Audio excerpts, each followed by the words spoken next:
لا حول ولا قوة إلا بالله العلي العظيم. حسبنا الله ونعم الوكيل، نعم المولى ونعم النصير. أعوذ بالله من الشيطان الرجيم. بسم الله الرحمن الرحيم. الحمد لله الذي لا يبلغ مدحته القائلون ولا يحصي نعماءه العادون ولا يؤدي حقه المجتهدون. ثم الصلاة والسلام والتحية والإكرام على سيد الأنبياء والمرسلين سيدنا ومولانا أبي القاسم محمد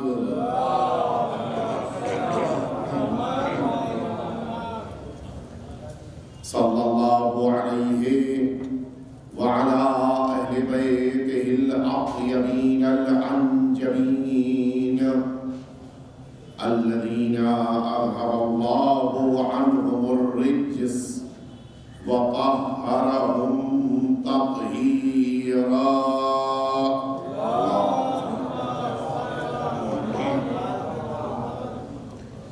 لا سيما الإمام المبين بقية الله في الأرضين واللعنة الدائمة الباقية على أعدائهم أجمعين. أما بعد، فقد قال رسول الله صلى الله عليه وآله وسلم: فاطمة بضعة مني. ایک دفعہ مل جل کے صلوات کیجئے.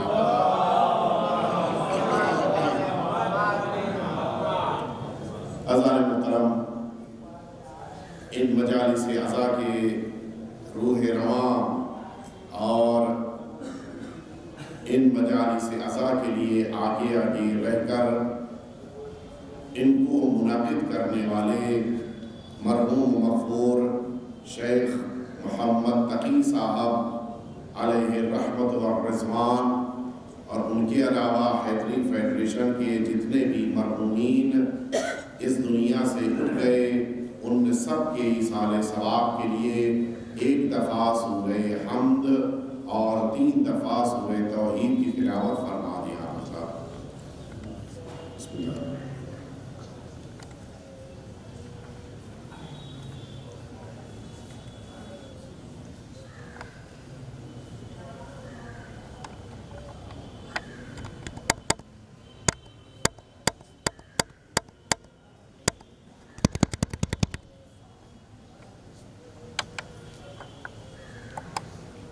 ایک دفعہ پھر سے آپ حضرات صلوات بھیج دیجئے.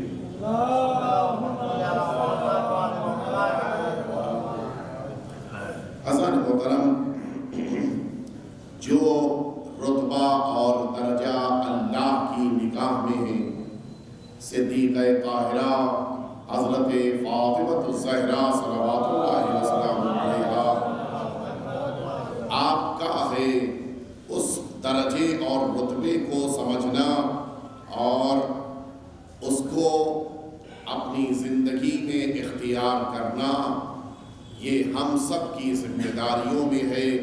اور ہمیں ان شہادت کی تاریخوں میں اس بات کی کوشش کرنی چاہیے کہ شہزادی دو عالم کی سیرت اور آپ کی حیات طیبہ کے گوشے جو ہم سب کی زندگیوں کے لیے مفید ہیں، ان سب کو سنیں، سمجھیں اور اپنی زندگی میں انہیں اختیار کریں. کمال وہ نہیں ہے کہ جسے ہم سمجھتے ہوں کہ کمال ہے. کمال وہ ہے کہ جسے اللہ کمال سمجھتا ہو. اللہ نے زندگی میں یہ جو انسان سوچتا ہے کہ مال مل جائے تو کمال مل جائے، انسان سوچتا ہے کہ اولاد آ جائے تو کامل ہو جائے، انسان سوچتا ہے کہ انسان کا بہت بڑا بزنس ہو جائے تو کامیاب ہو جائے۔ یہ ساری چیزیں وہ ہیں جو انسانوں نے اپنے لیے بنائی ہیں، اور اسی بنا پر ان میں سے کوئی چیز نہ رکھنے والا بھی کامل سمجھا جاتا ہے۔ لیکن جس کو اللہ کامل قرار دے رہا ہے، جسے اللہ کامیاب قرار دے رہا ہے، اس کو ان تمام چیزوں سے الگ ہٹ کے یہ سوچنا ہے کہ کن چیزوں سے ہمیں کمال ملتا ہے۔ انسان کو کامیابی اور کمال تب حاصل ہوگا کہ جب اس دنیا سے جانے کے بعد اس کی برزخ بھی آباد ہو، اس کی محشر بھی آباد ہو، اور اسے جنت کے درجات مل جائیں۔ یہ ہے اصل کامیابی۔ ورنہ اگر انسان اس دنیا سے جانے کے بعد برزخ میں مشکلات میں ہے، مصیبتوں میں ہے، عذاب پروردگار میں ہے، تو یہ کیسی کامیابی ہے؟ محشر میں پروردگار کی بارگاہ میں شرمندہ ہو کر کھڑا ہے، یہ کون سی کامیابی ہے؟ اصل کامیابی یہ ہے کہ برزخ میں گیا تو جنت کے کھڑکیوں کے دروازے کھل گئے، محشر میں پہنچا تو اللہ رب العزت نے جنت کی بشارت دی، جنت میں پہنچا تو بلند ترین درجے کے اوپر اسے فائز کر دیا گیا۔ اور آپ یقین جانیں انسان برزخ میں تبھی کامیاب ہوگا، میدان محشر میں تبھی کامیاب ہوگا، جنت کا بلند ترین درجہ تبھی مل پائے گا جب وہ اپنے اعمال کے ذریعے سے اللہ کی کنیز خاص صدیقہ طاہرہ کو خوشحال کر دے گا۔ جناب سیدہ کی رضایت، جناب سیدہ کی خوشنودی اتنی اہمیت رکھتی ہے کہ اس رضایت کے بغیر انسان کو کامیابی نہیں مل سکتی ہے۔ تبھی اللہ راضی ہوتا ہے جب جناب سیدہ راضی ہوتی ہے۔ ان اللہ یغضب لغضب فاطمہ ویرضا لرضاها، حضور ختمی مرتبہ نے فرمایا ہے کہ بے شک جناب سیدہ کے ناراض ہونے سے اللہ ناراض ہوتا ہے، اور جناب سیدہ کے راضی ہو جانے سے اللہ راضی ہوتا ہے۔ ہم نے تو عقیدت میں نہ جانے کتنوں کو رضی اللہ کہہ دیا۔ یہ ہمارا کسی کو رضی اللہ کہنا اس کی نجات کا سبب نہیں ہے، رضی اللہ اسے کہا جائے گا جس سے سیدہ راضی ہو۔ تو اب یہ نہ دیکھو کہ امت کس کو رضی اللہ کہتی ہے، یہ دیکھو کہ سیدہ کس سے راضی ہے۔ ایک دفعہ مل جل کے صلوات بھیج دیں آپ سنیں جناب سیدہ کی عظمت کیا ہے، اور اسے اپنی زندگی میں اختیار کرنا ہے۔ یزید بن عبد الملک یہ ایک شخص ہے کہ جو راوی ہے، حیات پیغمبر میں اس نے زندگی گزاری ہے۔ کہتا ہے کہ میرے والد نے بیان کیا کہ وہ جناب سید عالمیان کے دروازے پر پہنچے۔ کتنا بڑا شرف ہے کہ انسان جناب سیدہ کے دروازے پر حاضر ہو جائے، جہاں ملائکہ آ رہے ہوں، جہاں انبیاء صف بصف آ رہے ہوں، جہاں سید المرسلین سلام کرنے آ رہے ہوں، اس دروازے پر کوئی پہنچ جائے، اس سے بڑی کیا سعادت ہو سکتی ہے۔ کہتا ہے کہ میں پہنچا، ابھی میں دروازے پر پہنچا ہی تھا کہ بدعتنی السلام، جناب سیدہ نے خود سلام کہلوایا۔ اللہ میں سمجھتا ہوں کہ شاید اس سے بڑی نجات کا ذریعہ کچھ اور نہیں ہو سکتا۔ جناب سیدہ کی نگاہ میں اتنی عظمت اور اہمیت پیدا ہو گئی ایک مرد مومن کی کہ اس کو جناب سیدہ سلام کہلوا رہی ہیں۔ مجھے جملہ کہنے دیجئے، امت نے جنہیں بڑا بنایا، سیدہ نے ان کے سلام کا جواب دینا گوارا نہ کیا، اور امت نے جن شیعوں کو چھوٹا سمجھا تھا، نگاہ سیدہ میں یہ عظمت ہے انہیں سلام کہلوا رہی ہے. صلوات بیت محمد والے جناب سیدہ کا سلام کہلوانا بڑی اہمیت رکھتا ہے. پوچھا کیا ہو گیا, کیوں دروازے پہ آئے ہو, کوئی خاص بات؟ عجیب جملہ کہا. کہتا ہے طلبت البرکہ, میں آپ کی خدمت میں آپ کے دروازے پہ آیا ہوں تاکہ برکت حاصل کروں. متوجہ ہوئے؟ کسی کو رزق میں برکت چاہیے, کسی کو اولاد میں برکت چاہیے, کسی کو مال میں برکت چاہیے, کسی کو دکان میں برکت چاہیے, کسی کو گھر میں برکت چاہیے, ہے نہیں؟ متعدد برکت کے سوالات کیے جاتے ہیں. سوال متعدد ہیں, جواب ایک ہے. جو برکتوں کا مرکز ہے ان کے دروازے پہ آ جاؤ, خود بخود برکت مل جائے گی. طلبت البرکہ, میں برکت حاصل کرنے آیا ہوں. جناب صدیقہ طاہرہ فرماتی ہے کہ سنو, برکت چاہیے, آؤ میں تمہیں بتائے دیتی ہوں. جو نسخہ جناب سیدہ نے بتایا ہے وہ برکتوں کے لیے بہترین نسخہ ہے. کیا فرمایا سنیں گے آپ؟ فرماتی ہے قال ابی وہو ذا, میرے والد یہیں پر موجود تھے اور انہوں نے یہ جملہ فرمایا کہ من سلم علیہ وعلیہ ثلاثۃ ایام, جو رسالت مآب پر اور جناب سیدہ پر 3 دن تک سلام کرے. اور فرمایا 3 دن تک کیا ملے گا؟ فرماتی اوجب اللہ لہ الجنہ, پروردگار اس مسلسل 3 دن تک سلام کرنے والے پر جنت کو لازم کر دیتا ہے. اب متوجہ ہوئے برکت کیا ہے؟ برکت وہ نہیں ہے جو مال میں پیدا ہو جائے, برکت وہ نہیں ہے جو اولاد میں پیدا ہو جائے, برکت وہ نہیں ہے جو دکان میں آ جائے. برکت یہ ہے کہ انسان کامیابی کے ساتھ جنت میں داخل ہو جائے. اور اگر جنت جانا ہے تو آؤ صدیقہ طاہرہ کو سلام کرو, سیدہ کی بارگاہ میں کھڑے ہو کے السلام علیکی یا بنت رسول اللہ کہو. اللہ جنت کو لازم قرار دیتا ہے. پوچھنے والا یہ راوی کہتا ہے میں نے پڑھ کے جناب سیدہ سے پوچھ لیا فی حیاتکما او بعدکما, آپ کی زندگی ہی میں جنت ملے گی کہ آپ کی زندگی کے بعد, آپ کی حیات طیبہ کے بعد بھی اگر کوئی آپ کی بارگاہ میں آ کے سلام کر لے کیا اسے جنت مل جائے گی؟ فرماتی نعم فی حیاتنا و بعد مماتنا, ہماری زندگی میں بھی آ کے سلام کرے تو اسے جنت اللہ عطا کرتا ہے. جو ہماری زندگی کے بعد بھی سلام کرے گا اسے اللہ جنت عطا کرے گا. اب ہم انصاف سے بتائیں, یہ جو نماز پڑھنے کے بعد ہم مصلی پہ کھڑے ہو کے زیارت پڑھتے ہیں, اس زیارت میں جناب سیدہ کے نام کو ضرور شامل کریں. بڑی عظمت ہے, برکتوں کا مرکز ہے جناب سیدہ. اور پھر ظاہر ہے کہ زبانیں کھلنی شروع ہو جاتی ہیں.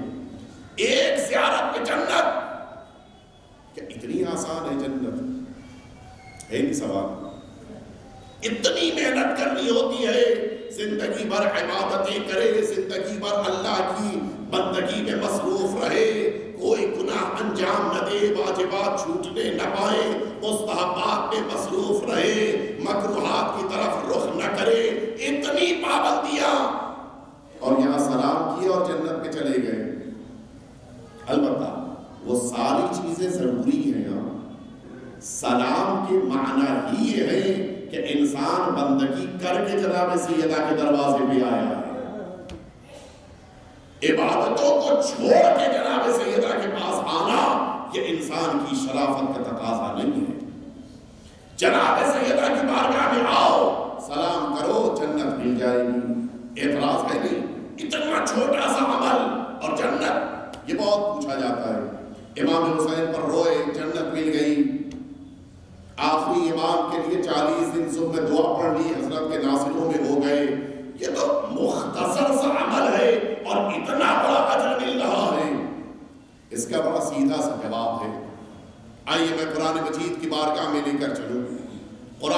مجید اعلان کر رہا ہے کہ وَإِذَا حُيِّيتُم بِتَحِيَّةٍ فَحَيُّوا بِأَحْسَنَ مِنْهَا أَوْ رُدُّوهَا. پوری توجہ سے سنیے گا. قرآن مجید کہہ رہا ہے کہ جب تمہیں کوئی سلام کرے تو یا تو اس سے بہتر رپلائی دو یا کم از کم جتنا سلام اتنا ہی جواب دے دو. وضاحت پہلے تھوڑی سی کر دوں پھر آگے بڑھتا ہوں میں. کسی نے آپ کو کہا السلام علیک، آپ جواب میں کہیے وعلیک السلام. لیکن اگر اس نے السلام علیکم کہا ہے، علیک کہا تو اس والے میں السلام علیکم کہا ہے تو اب جواب میں وعلیکم السلام کہنا ہے، وعلیک السلام نہیں کہنا ہے. متوجہ؟ اور قرآن کے مطابق اس میں بڑھا کے کہو. اس نے تو صرف السلام علیکم کہا تھا، آپ جواب میں کہیے وعلیکم السلام ورحمۃ اللہ. یہ قرآن کے مطابق ہے. بڑھا کر اس نے جتنا کہا ہے اس سے زیادہ کہو، کم نہیں ہونا چاہیے، یا کم از کم جتنا کہا ہے اتنا جواب دو. اب اگر سامنے والے نے کہا السلام علیکم ورحمۃ اللہ، جواب میں صرف وعلیکم السلام نہیں کہنا ہے، وعلیکم السلام ورحمۃ اللہ کہنا ہے. اور اگر قرآن کے مطابق عمل کرنا ہے تو وبرکاتہ بھی بڑھا دیجیے.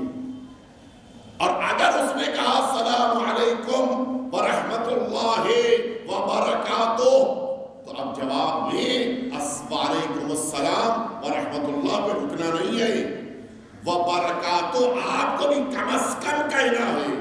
متوجہ ہوئے نہیں ہوئے؟ یہ ہے قرآن کا حکم. جتنا سلام یا تو اتنا ہی جواب یا اس سے زیادہ جواب. مجھے بڑا اچھا لگا آپ کا سلام کرنا.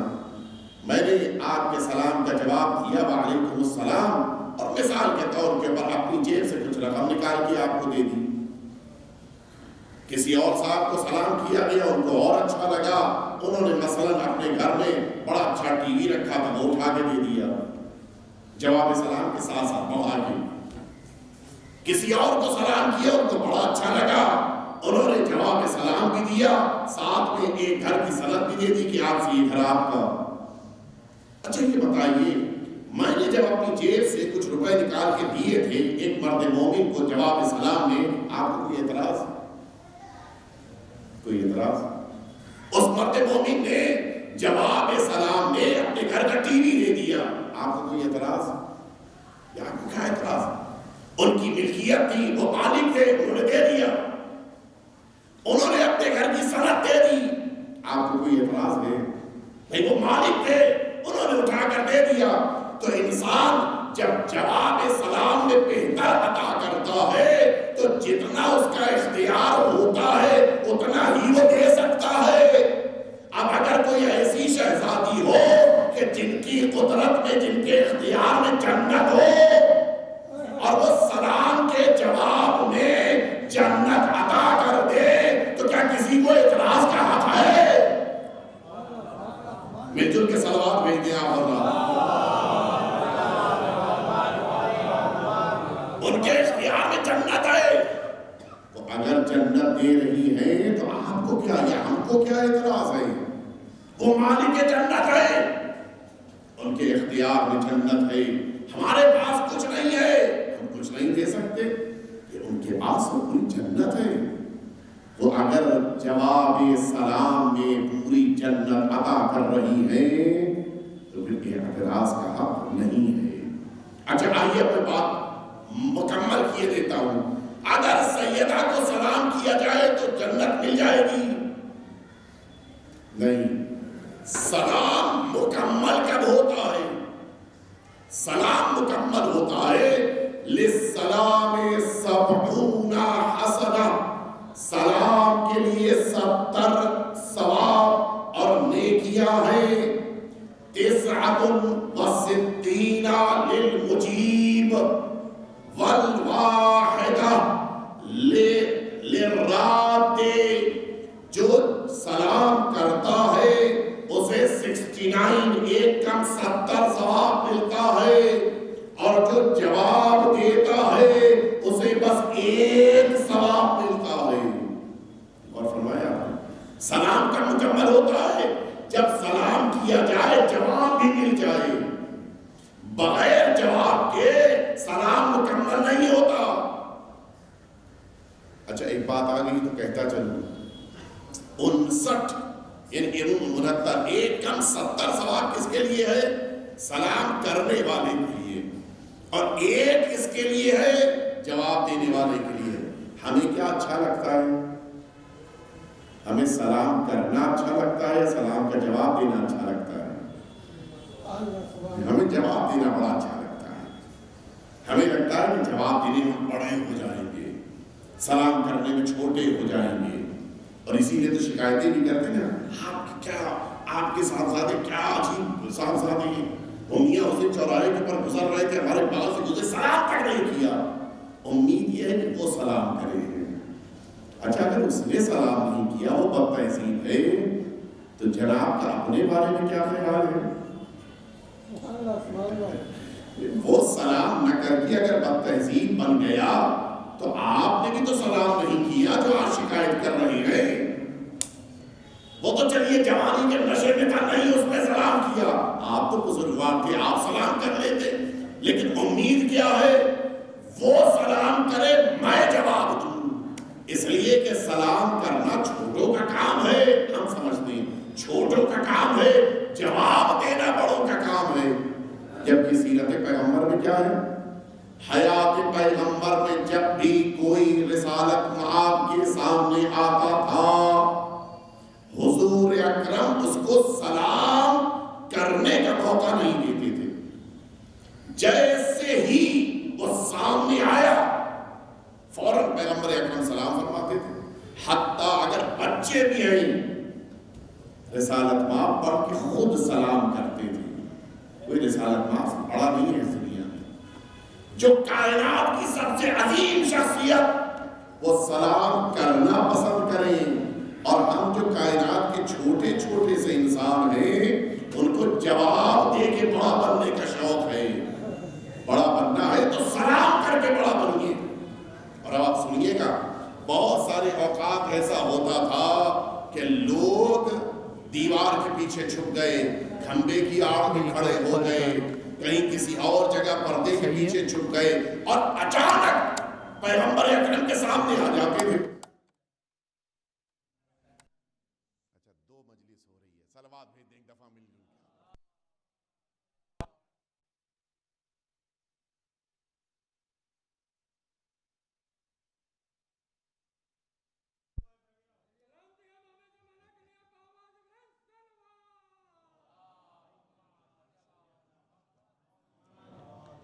تو رسالت مآب کے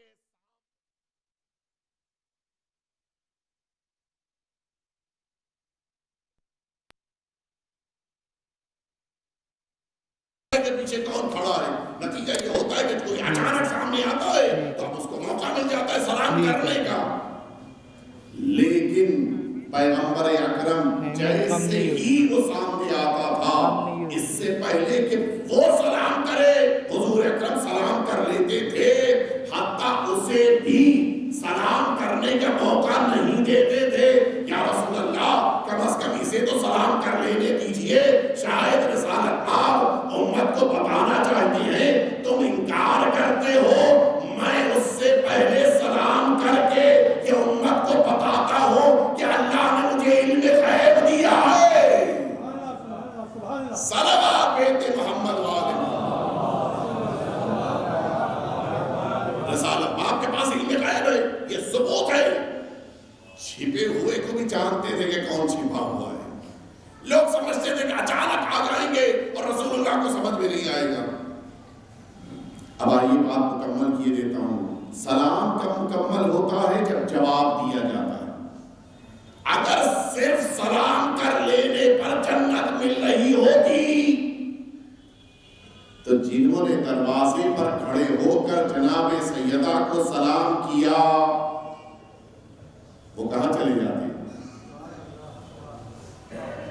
لیکن جناب سیدہ نے جواب سلام نہیں دیا اور یہ بتا دیا کہ صرف سلام کرنے سے جنت نہیں ملتی ہے، جنت تب ملتی ہے جب سیدہ جواب دے دیتی ہے۔ ایک دفعہ اور صلوات پہ دیا ہوگا۔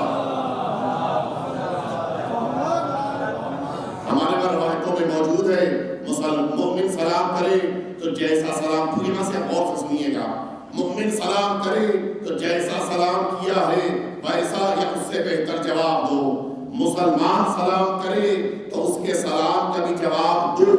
اگر یہودی یا مجوسی اور نصارہ سلام کرے، ہوتا ہے کبھی کبھی کوئی مل گیا سلام کر رہا ہے، کیا جواب ہے اس کا؟ ہمارے مسلم روایتوں میں ہے کہ اس کے جواب میں کہو علیکم، اس نے سلام کیا ہے تو علیکم یعنی تمہارے اوپر۔ اب کیا تمہارے اوپر؟ یہ میں نہیں جانتا، متوجہ ہوئے؟ تو جب بھی کوئی غیر مسلمان سلام کر رہا ہو جو اہل کتاب ہے تو علیکم اس کا جواب ہے، اور اگر کوئی ایسا ہو جو اہل کتاب بھی نہ ہو، اور کر رہے آپ متوجہ ہو رہے نہیں ہو رہے، کوئی ایسا ہو جو صاحب کتاب بھی نہیں ہے، نہ عیسائی ہے نہ یہودی ہے، اب کیا کریں گے؟ وہاں پہ جواب سلام نہیں ہے، وہاں پر کچھ بھی جواب نہیں دینا ہے۔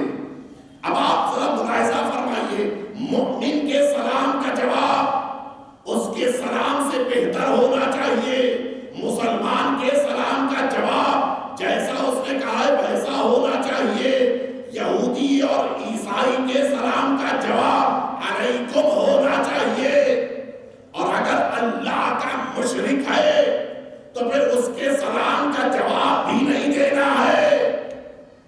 جناب سیدہ نے سلام کرنے والے کے سلام کے مقابل نہ تو علیکم کہا نہ جواب دیا۔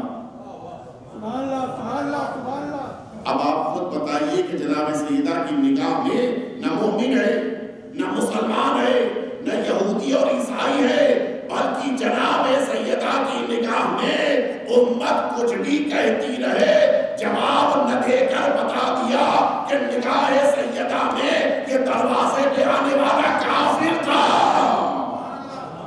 صلوات بیت محمد والے جناب سیدہ نے انہیں لوگ کچھ بھی کہتے رہے، اس لائق بھی نہیں سمجھا کہ اسلام کے دائرے میں ان کو قرار دیا جائے، اور اس لیے ان شہادت کی تاریخوں میں جناب سیدہ کی زیارت ضرور پڑھی، ایک فقرہ ہی صحیح، السلام علیکی یا بنت رسول اللہ، یہی فقرہ اگر کم از کم پڑھ سکتے ہیں ضرور پڑھیں، اس لیے کہ جس کو جناب سیدہ کی شفاعت مل جائے اس سے بڑا کوئی خوش نصیب نہیں ہے۔ یہ جو آپ فرش عزا بچھاتے ہیں جناب سیدہ کے لیے، اس فرش عزا سے آپ کو کتنا کچھ مل جاتا ہے آپ سوچ بھی نہیں سکتے۔ بیٹھنے والا، گریہ کرنے والا، ماتم کرنے والا، سینہ زمین کرنے والا، ذکر کرنے والا، فرش عزا کا اہتمام کرنے والا، تبرک تقسیم کرنے والا، حتیٰ ان مجلسوں کو ان ذریعوں سے دوسروں تک پہنچانے والا، یہ سارے وہ افراد ہیں کہ جنہیں جناب سیدہ کی دعا ملتی ہے۔ جناب سیدہ کی دعا جسے حاصل کرنی ہو وہ اس فرش عزا کو ضرور بچھائے، فرش عزا پر ضرور بیٹھے، اور اپنا اپنا حصہ کم از کم جناب سیدہ کی زیارت کے ذریعے سے ضرور حاصل کرے۔ کبھی موقع ملا تو عرض کروں گا کہ اس زیارت کی کتنی عظمت ہے، اور اللہ نے جناب سیدہ کی اس زیارت کو کیا رتبہ اور کیا درجہ دیا ہے۔ اگر موقع ملا تو ضرور، ورنہ اگلی جو مجلس ہماری خراسان میں ہے اس میں ضرور عرض کروں گا، لیکن اتنا کہتا چلوں کہ جس کو جتنا موقع مل جائے جناب سیدہ کی شہادت کی ان تاریخوں میں سوگ بھی منائے اور جناب سیدہ کا ذکر بھی کرے، جتنا زیادہ ذکر کر سکتا۔ مجھے اچھا لگا حجت الاسلام مولانا محسن قراتی صاحب بڑے اچھے خطیب ایران تھے، انہوں نے کہا کہ جس موقع کے اوپر میں 8ویں امام علی رضا علیہ السلام مولا کی بارگاہ میں حاضر ہوتا ہوں تو اب ظاہر ہے کہ مجھے تو اپنی دعا بھی قبول کروانی ہے، زیارت پڑھ لی ہے، دعا قبول کروانی ہے، کیا کروں کہ میری دعا قبول ہو جائے؟ سنیں گے آپ، میں تسبیح اٹھا لیتا ہوں اور بس آپ نے شب قدر کے اعمال میں ایک جملہ آپ کہتے ہیں بک یا اللہ، اس کے بعد بے محمد، اس کے بعد بے علی، اس کے بعد بے فاطمہ. کم تسبیح اٹھا کر امام کی سری کے سامنے 100 دفعہ بس یہی کہتا ہوں بے فاطمہ، بے فاطمہ، بے فاطمہ، بے فاطمہ. مولا آپ کو دادی کا واسطہ، مولا آپ کو دادی کا واسطہ، مولا آپ کو دادی کا واسطہ. کہا یہ کہہ کہ میں واپس آ جاتا ہوں، بڑی سے بڑی مشکل میری حل ہو جاتی ہے. جناب سیدہ کا واسطہ آپ دے کر تو دیکھیں. اپنے زمانے کے امام کو واسطہ دیجئے، سرکار سید الشہداء کو واسطہ دیجئے، مولا آقا امام رضا کو، جس بھی امام کی بارگاہ میں آپ بیٹھے ہو آپ انہیں واسطہ دے کر دیکھیے. اگر جناب سیدہ کے نام سے مشکل حل نہ ہو جائے تو پھر آپ واقعی طور کے اوپر سوچئے گا کہ کیوں میری زبان میں اتنی تاثیر نہیں پیدا ہوگا. حقیقت یہ ہے کہ جس نے جناب سیدہ سے بھی توسل کیا وہ ہمیشہ کامیاب. اللہ نے جناب سیدہ کو خاص رتبہ دیا، اور اسی لیے میں اپنے وقت کے اندر گفتگو کو مکمل کرنے جاؤں. اس لیے سنیں آپ کہ حقیقتاً اگر کوئی انسان واسطہ دے، یہی ایک کتاب شیخ عباس قمی علیہ رحمت اور رضوان کی ہے، مناظر الآخرہ، پرشین میں لکھی گئی ہے، جس کا اردو میں بھی ترجمہ موجود ہے، انگریزی میں بھی موجود ہے، اور مجھے پتا چلا کہ گجراتی میں بھی ہے. میں گجرات میں تھا، آج ہی واپس آیا، مجھے پتا چلا کہ اس کا ترجمہ گجراتی میں بھی ہے. ابھی کل میں نے جب یہ واقعہ پڑھا تھا گجرات میں تو اس کے بعد پتا چلا کہ کتاب موجود ہے، جس کو پڑھنا ہو جا کے پڑھ لے. اس کتاب میں یہ واقعہ لکھا ہوا ہے کہ مرحوم شیخ عباس قمی نے اپنے استاد محدث نوری سے واقعہ لکھا کہ انہوں نے اپنے دوست سے یہ بات سنی کہ وہ عالم دین کے جو سرزمین کربلا پر مقیم، یہ خود بھی عالم دین تھے، سرزمین کربلا پر مقیم تھے، اور ان کا ایک دوست تھا شیخ جعفر. یہ مرحوم تبریزی بیان کرتے ہیں کہ میرا ایک دوست تھا ملا شیخ جعفر کہ جو خود بھی عالم تھا، لیکن ہوتا ہے انسان کا اعتبار، انسان کا بھروسہ. ملا جعفر جس گاؤں میں رہتے تھے اس گاؤں میں وبا پھیلی تھی، جس طرح سے آج کل ہمارے پورے دنیا میں سب کورونا کا شر پھیلا ہوا ہے، اسی طرح سے اس زمانے میں بھی ایک وبا پھیلی تھی. حال یہ تھا کہ کوئی دفنانے کسی کو جاتا تھا تو اگلے دن وہ بھی رخصت ہو جاتا تھا. کیا اچھا، کوئی دفنانے 4 آدمی گئے، اب مطمئن کہ کل انہیں مرنا ہے، تو اب وہ سارا سامان، سارا مال، ساری دولت، سب کچھ لا کے مرحوم ملا جعفر کے پاس رکھا دیتے تھے کہ آپ مولانا ہیں، آپ کے پاس یہ امانت، میرے بچے چھوٹے ہیں، بڑے ہو جائیں تو ان کو دے دیجیے، اس لیے کہ میری زندگی کا بھروسہ نہیں ہے. اس طرح سے پورے گاؤں کا ایک اچھا خاصا مال مرحوم ملا جعفر کے پاس جمع ہو گیا کہ ظاہر ہے جو چاہ رہا ہے کہ ہماری بیوہ کو دے دیجئے گا، ہمارے بچوں کو دے دیجئے گا، ہمارے بھائی تک پہنچا دیجئے گا، ہماری بہن تک پہنچا دیجئے گا، ایک مال ڈھیر ہوتا چلا گیا. اچھا، یہ وبا جب پھیلتی ہے تو وہ تو فرق نہیں کرتی کہ یہ عام انسان ہے یا مولانا ہے، وہ تو جب آئے گی تو سب کو آ سکتی ہے. اتفاق یہ ہوا کہ اچانک ملا جعفر کو بھی اسی وبا نے آ کے گھیر لیا اور آنن فانن میں انتقال ہو گیا. وہ زیادہ لکھ ہی نہیں پائے کہ یہ مال کس کا ہے، کس کو دینا ہے، کس کے گھرانے کا ہے، کس خاندان کا ہے. وہ زیادہ تفصیل لکھ پاتے خود انتقال کر گئے. جب مال بھی اچھا خاصا ہے، اولاد کے درمیان تقسیم ہو گیا. اولاد یہ سمجھی کہ شاید میرے بات کچھ مال میں لکھا ہوا تھا وہ تو الگ رکھ دیا، جس پہ نہیں لکھا تھا سمجھے ہمارا مال ہے.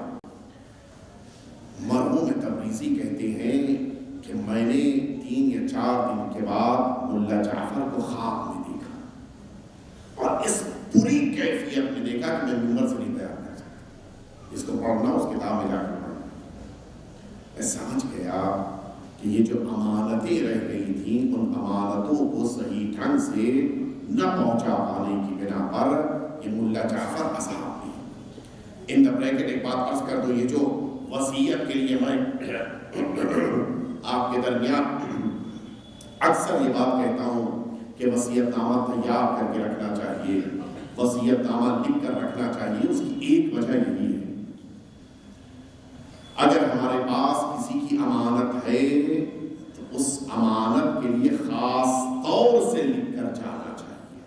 کسی نے کچھ میرے پاس مال رکھایا ہے، میرے پاس مثلاً صاحب امام رکھا ہوا ہے، میرے پاس صاحب سادات رکھا ہوا ہے، کسی نے کبھی مجھ کو دیا تھا کہ فلاں مسجد کے لیے آپ ان تک پہنچا دیجیے گا، رکھا ہوا ہے، کسی نے مال دیا تھا کہ یتیموں پہ خرچ کر دیجیے گا، رکھا ہوا ہے، مطلب یہ نہیں، یہ سب امانتیں ہیں۔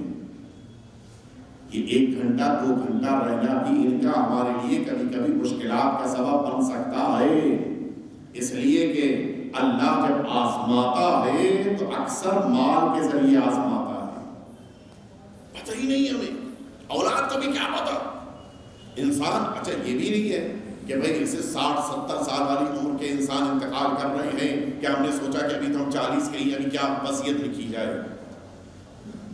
اگر 40 اور 35 والے نہ مر رہے ہوتے تو کہہ دیا جاتا بھئی 40 والے وصیت نامہ نہ لکھیں، لیکن 35 تو بہت آگے، 15 سال والے بھی انتقال کر رہے ہیں۔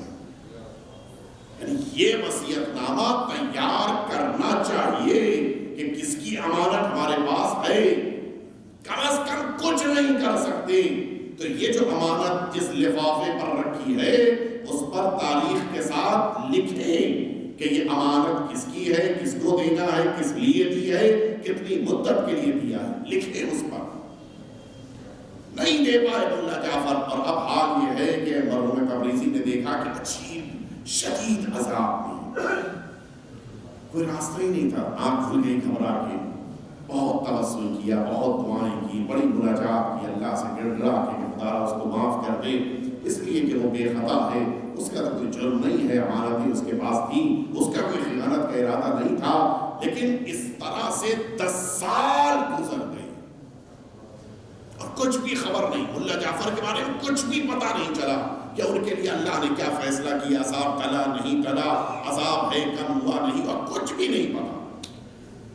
لکھتے ہیں مرحوم محدث نوری نے لکھا کہ ایک بار ان کے دوست مولا تبریزی نے بتایا کہ ایک بار ان کو اسی کربلا سے حج پر جانے کا موقع ملا، گئے اللہ کے گھر کی زیارت، اللہ کے گھر کا حج، سارے اعمال سارے ارکان کو مکمل کیا، پھر مکہ معظمہ کے بعد مدینہ طیبہ آئے، مدینہ طیبہ جب یہ پہنچے تو یہ خود بھی بیمار ہو گئے، اور اب کہتے ہیں مولا تبریزی کہ میں اتنا شدید بیمار ہو گیا کہ روضہ پیغمبر پر زیارت کے لیے مجھ کو لوگ کاندھے پر لے کر گئے، میں بے ہوش تھا کہ وہاں کم از کم جا کے زیارت تو کر لے، مجھے روضہ پیغمبر کے سامنے لٹا دیا گیا اور مجھے تو ہوش ہی نہیں تھا۔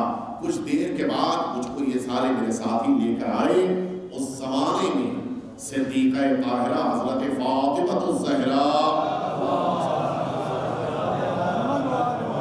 آپ کا جو یہ بیت الشرف ہے کہ جو آج بند ہے، الماریوں کے ذریعے سے اس کو اس طرح سے پیک کر دیا گیا ہے کہ دکھائی نہ دے، اور وہاں پر بیٹھ کر بھی کوئی دعا مانگتا ہے تو یہ منحوس قوم ہے کہ جو اس عمل کو بھی شرک کہہ کر ہٹا دیتی ہے، لیکن انشاءاللہ ان کا خاتمہ بھی یقینی ہے، ان قریب یہ ظلم کی بساط اٹھنے والی ہے، اور انشاءاللہ وہ دن بھی قریب ہوگا کہ ہم اپنی آنکھوں سے جنت البقیع کی تعمیر ہوتے ہوئے دیکھیں گے۔ اس زمانے میں دروازہ باقاعدہ شہزادی کا کھلا تھا، لوگ اندر جا کے بیٹھتے تھے اور مناجات کرتے تھے۔ لے کے گئے مولا جعفر کے اس دوست کو، مرحوم مولا تبریزی کو، کہ لے کے گئے کہ وہ چلے وہاں بھی زیارت کرنے کا، مجھے ہوش آ گیا تھا، اور اب وہاں پر بیٹھ کے میں نے باقاعدہ جناب سیدہ سے توسل کیا، اور وہاں سے پھر میں نکلا تو میری طبیعت بھی ٹھیک ہو گئی، پھر میں آیا، قافلہ آگے بڑھ رہا تو میں قافلے کے ساتھ آگے بڑھا۔ اس زمانے میں جو اطراف کی زیارتیں کرنی ہوتی تھیں تو لوگ میدان احد میں مقیم ہوتے تھے، وہاں سے اطراف کی زیارت کرتے تھے، میں بھی میدان احد میں آیا، سب کے ساتھ میں بھی وہاں پر رکا، اور میں نے رات میں 3 دن تقریباً گزر گئے تھے، میں نے رات میں مولا جعفر کو خواب میں دیکھا، 10 سال بعد، بہترین لباس خلعتوں کے ساتھ، بہترین نعمتوں کے ساتھ چلے آ رہے ہیں. بڑا تعجب ہوا اور خوشی بھی ہوئی. ملا جعفر تمہارا عذاب سب ٹل گیا. کہتے ہیں ملا جعفر اپنے اس دوست سے کہ دوست ہو تو تمہارے جیسا ہو، اس لیے کہ تمہارے توسل نے آج مجھے برزخ میں عذاب سے بچا لیا. کیا ہوا؟ کہ تم نے جناب سیدہ کے گھر میں بیٹھ کر میرے لیے جناب سیدہ سے دعا کی تھی. جناب سیدہ نے میرے برزخ کے عذاب کو مجھ سے ہٹا دیا. جب بھی آپ کو موقع ملے، آپ کو واقعہ مکمل کرنے سے پہلے کہہ رہا، موقع جب بھی ملے جناب سیدہ کی بارگاہ میں دوسروں کو بھی یاد کیجیے. آپ فرش پہ بیٹھے ہیں، جناب سیدہ کی بارگاہ میں ہیں، نہ جانے کس کی دعا قبول ہو جائے. اتنے مؤمنین کے درمیان کسی ایک کی بھی دعا کو اگر جناب سیدہ نے قبول کر لیا تو وہ اتنی کریمہ ہے کہ وہ دعا ایک کی قبول کرے گی لیکن حاجتیں سب کی پوری ہو جائیں گی. لہٰذا دوسروں کے حق میں بھی دعا کیجیے، صرف اپنے لیے نہیں، صرف اپنی مشکلات کو مد نظر نہ رکھیے. وہ افراد کہ جو ہم سے زیادہ مشکلات میں ہیں، ہم سے زیادہ سختیوں میں ہیں، ہم سے زیادہ پریشانیوں میں ہیں، اور خاص طور سے جو لوگ عالم برزخ میں ہیں، اس دنیا سے اٹھ گئے ہیں، ان کے لیے ضرور دعا کیجیے. میرے خاندان کے ہوں یا خاندان کے نہ ہوں، بالخصوص وہ افراد کہ جو دنیا سے اٹھ گئے، آج یا تو ان کا کوئی وارث نہیں ہے، بے اولاد دنیا سے چلے گئے، لا ولد تھے یا شادی نہیں کر پائے تھے، یا وارث ہے اپنے باپ کو بھول چکا ہے. بہت سے ایسے ہیں، کوئی توفیق نہیں ہے ان کو ایصال ثواب. ایسے برزخ میں رہنے والے افراد کو ضرور یاد کیجیے. جناب سیدہ کے فرش پہ جب آنکھوں میں آنسو آ جائیں، جب آپ گریہ کر رہے ہوں، جہاں آپ بقیہ دعائیں مانگیں، وہاں مرحومین کو بھی آپ ضرور یاد کیجیے. کہتے ہیں تم نے جو توسل کیا تھا، تم نے جو بات کہی تھی، اس بات کی بنا پر مجھے جناب سیدہ نے بخش دیا. سنیں گے آپ ملا تبریزی نے جا کر جناب سیدہ کے گھر میں بیٹھ کر کیا جملہ کہا تھا؟ جناب ملا تبریزی نے کہا تھا کہ اے شہزادی، میں نے روایتوں میں پڑھا ہے کہ آپ کو اپنے امام حسین سے بڑی محبت ہے. اے سیدہ، میں آپ کے بیٹے حسین کے پڑوس میں کربلا میں رہتا ہوں، میں آپ کے بیٹے کا پڑوسی ہو کر آپ کی بارگاہ میں آیا ہوں. اے بی بی، امام حسین کا واسطہ ہے کہ میرے دوست جعفر کو بخش دیجیے گا. ہاں، جناب سیدہ کو بڑی محبت ہے اپنے اس بیٹے سے، اور جب امام حسین کا واسطہ دیا جائے سیدہ ضرور اس کی دعا قبول کرتی ہے. شہزادی نے اس میدان کربلا میں ہر جگہ اپنے بیٹے کو مصیبتوں میں دیکھا ہے. زہرا کے دل پہ کیا گزر رہی ہوگی میں نہیں جانتا، لیکن ہاں ارباب مقاتل نے لکھا ہے کہ جب خیمے نصب ہو چکے تھے، زینب علیہ مقام نے فرمایا تھا اے بھیا اس جگہ کے بجائے کہیں اور قیام کر لیں.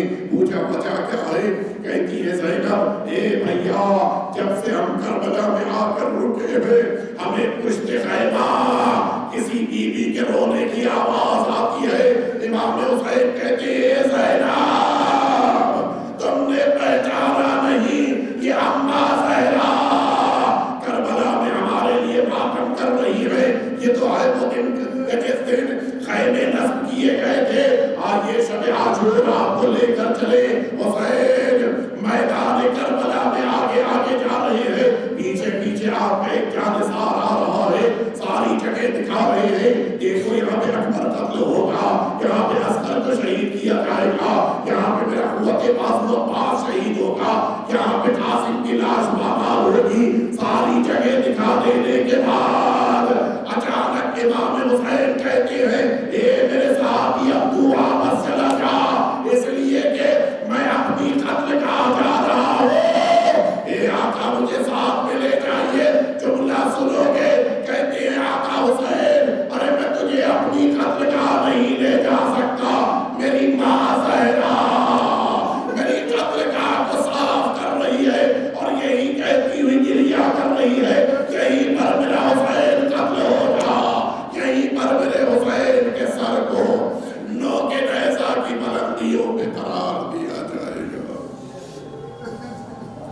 ألا لعنة الله على القوم الظالمين وسيعلم الذين ظلموا أي منقلب ينقلبون إلهي بحق الزهراء وأبيها وبعلها وبنيها والسر المستودع فيها أن تصلي على محمد وآل محمد۔